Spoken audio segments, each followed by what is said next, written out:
শৈশবে ব্যাংক ডাকাতি ছিলেন দাগী অপরাধী, এখন তিনি দক্ষিণ আফ্রিকার ক্রীড়ামন্ত্রী। পকেটে ফুটো পয়সাও ছিল না, তারপর স্বপ্ন দেখতেন কোটিপতি হওয়ার। সেই স্বপ্নের ঘরে কৈশোরে লুটে নেন একটি ব্যাংক। তারপর থেকে দারিদ্র্যের কষাঘাত আর বঞ্চনার জীবন থেকে মুক্তির উচ্চ আকাঙ্ক্ষা মাথায় ঝেঁকে বসে গ্যাংস্টার গ্যাটন ম্যাকেঞ্জির।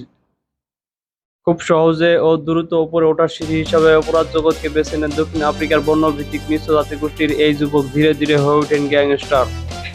তবে এক সময় সেই অপরাধের জগৎ থেকে বের হয়ে শুরু করেন ব্যবসা বাণিজ্য, খনি থেকে শুরু করে নাইট ক্লাব, বিনিয়োগ করেন নানা খাতের ব্যবসায়।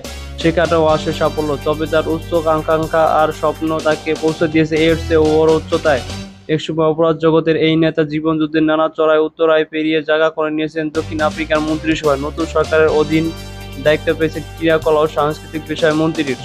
ম্যাকেঞ্জি অবশ্য রাজনীতিতে নাম লিখিয়েছেন অনেক আগে, গড়েছেন একটি রাজনৈতিক দলও। মিশ্র জাতিগোষ্ঠীর দলটির সবচেয়ে বড় সমর্থক। গত 29 মে অনুষ্ঠিত হয় দক্ষিণ আফ্রিকার জাতীয় নির্বাচন। দ্বিতীয়বারের মতো প্রেসিডেন্ট হন সিরিল রামাফোসা। তবে তার নেতৃত্বাধীন আফ্রিকান ন্যাশনাল কংগ্রেস এএনসি এবারের নির্বাচনের সংখ্যাগরিষ্ঠতা হারায়। এমন পরিস্থিতিতে জাতীয় ঐক্যের সরকার গঠন করেন রামাফোসা। গত রোববার তার মন্ত্রিসভায় নিয়োগ দেন ম্যাকেঞ্জিকে। ম্যাকেঞ্জি যেভাবে সব প্রতিকূল পরিস্থিতি উত্তরে সাফল্যের শিখরে পৌঁছেছে তা দক্ষিণ আফ্রিকা নজির সৃষ্টি করেছে। 16 বছর বয়সে পা দেওয়ার আগেই তিনি প্রথম ব্যাংক ডাকাতি করেন। এরপর পুরোদস্তুর গ্যাংস্টার বনে যান। 7 বছর কাটান কারাগারে। সেখান থেকে মুক্তি পাওয়ার পর শপথ নেন নিজেকে বদলে ফেলার। স্থানীয় একটি রেডিও স্টেশনে দেওয়া সাক্ষাৎকারে জীবন সংগ্রামের গল্প তুলে ধরেন তিনি।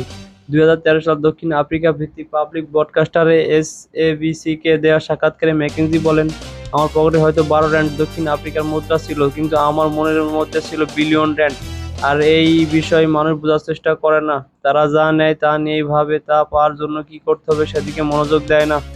তবে ম্যাকেঞ্জি চেয়েছিলেন পুলিশ বিষয়ক মন্ত্রণালয়ের দায়িত্ব। তার দাবি, জীবনের একটা সময় একটি অপরাধী চক্রের নেতা ছিলেন, তাই দক্ষিণ আফ্রিকার অপরাধের উচ্চ হার কমাতে তিনি সবচেয়ে ভালো কিছু করতে পারবেন বলে মনে করেন।